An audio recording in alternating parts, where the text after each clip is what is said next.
দিলেন, বললেন যাও আমার বাকি সন্তানেরা তোমরা মিশরের জমিনে চলে যাও, সেখানে গিয়ে তোমরা গোয়েন্দার মতো সিআইডির মতো তোমরা মিশরের বাদশাহ আজিজের পিছনে লেগে থাকবা, তোমরা গোয়েন্দাগিরি করে দেখবা আমার আরেক ছোট সন্তান বিনিয়ামিনকে সে কোথায় কিভাবে স্থান দিয়েছে।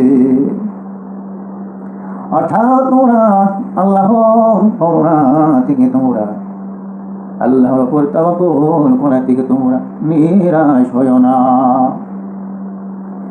কেননা আল্লাহ রাব্বুল আলামিনের করুণা মানে রহমত থেকে, আল্লাহর উপর তাওয়াক্কুল করা থেকে তারাই তো কেবল বঞ্চিত হয় বা মুখ ফিরিয়ে নেয়, যারা হইল ইয়াসু মির রাউহিল্লাহি ইল্লাল কওমুল কাফিরিন।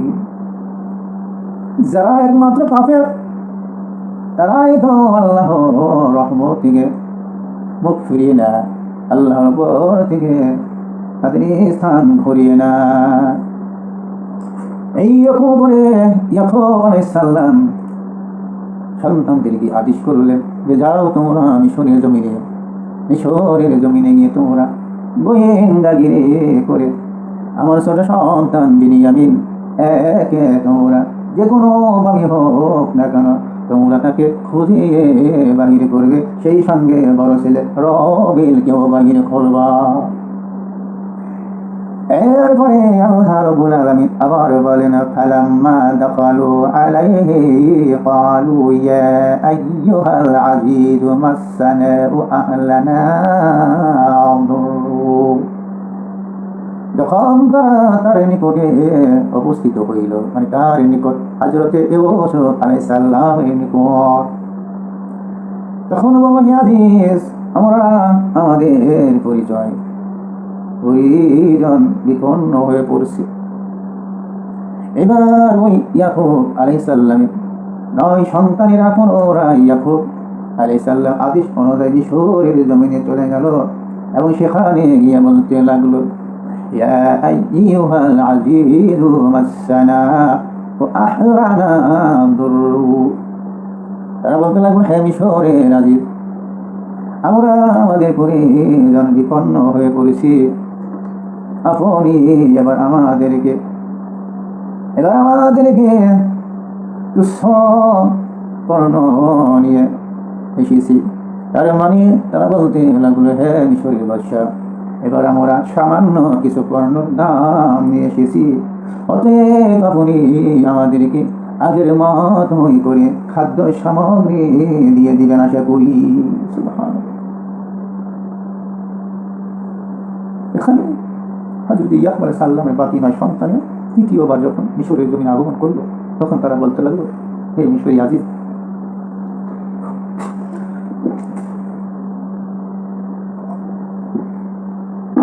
আমরা এবার সামান্য পরিমাণ কিছু দিরহাম বা পয়সা নিয়ে এসেছি, যার মূল্য খুবই নগণ্য বা যা আগের তুলনা খুবই নগণ্য, অতি দয়া করি এখন আমাদেরকে আগের মতোই খাদ্য সামগ্রী আশা করে দিল।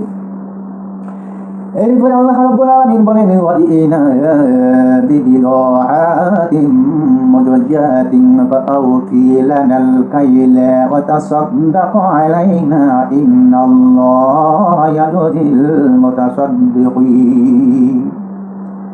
আমরা তো সবার নিয়ে এসেছি, আপনি রসদ পূর্ণ মাত্রায় দিয়ে দিন, দয়ায় মেহেরবান করবশ হয়ে। আল্লাহ তাদেরকে অনেক ভালোবাসেন। এখন তারা হযরত ইউসুফ আলাইহিস সালামকে বোঝাইতে লাগলো হে মিশরের বাদশা আপনি যদি দান খয়রাত বেশি বেশি করে করেন তাহলে আল্লাহ রাব্বুল আলামিন আপনাকে অবশ্যই পুরস্কৃত করিবে। সুবহানাল্লাহ। আল্লাহু আকবার। আল্লাহ রাব্বুল আলামিন আগেই তো বলেছেন এই ইউসুফ ধৈর্য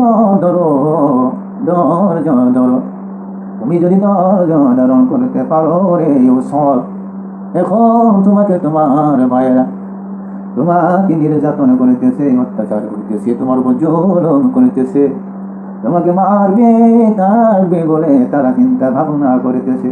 শেষ মুহূর্তে তোমাকে কুফের মধ্যে ফেলে দিল।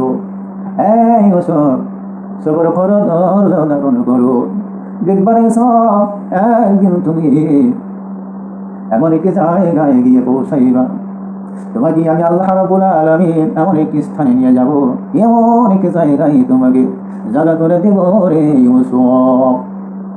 ও ইউসুফ, ওই দিন দেখবা তোমার এই ভাইয়েরা তোমার কাছে এসে হাজির হয়ে যাবে এবং তুমি ইউসুফের কাছে তারা নত হয়ে যাবে। সুবহানাল্লাহ। আল্লাহ রাব্বুল আলামিন এটা ইউসুফকে আগে বলেছে, যখন ইউসুফের ভাইয়েরা তাকে নির্যাতন করে দুঃখ দেয়, কষ্ট দেয়, তখন ইউসুফ আলাইহিস সালাম চোখ দিয়ে পানি ঝরঝর করে ছেড়ে দিয়েছিলেন।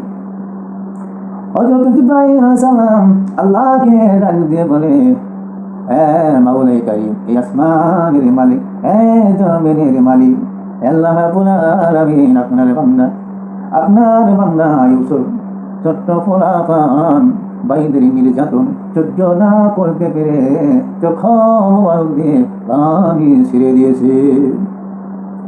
সেই সম্পর্কে আল্লাহ রাব্বুল আলামিন বলেন, ওয়াজিনা বিবিদাআতিম মুজাজাতিন ফাআউফি ইলানাল কাইলা ওয়া তাসাদ্দাক আলাইনা ইন্নাল্লাহা ইয়াজজিয়াল মুতাসাদ্দিকিন। অর্থাৎ ইউসুফ আলাইহিস সালামের ভাইরা শেষ মুহূর্তে ইউসুফকে বোঝাইতে লাগলো, জ্ঞান দিতে লাগলো। আল্লাহু আকবার। এই ইউসুফ কি এখন তারা জ্ঞান দেয়, শিক্ষা মিশরের বাদশা, আপনি যদি বেশি বেশি দান করেন তাহলে আপনাকে আল্লাহ রাব্বুল আলামিন পুরস্কৃত করিবেন। সুবহানাল্লাহ।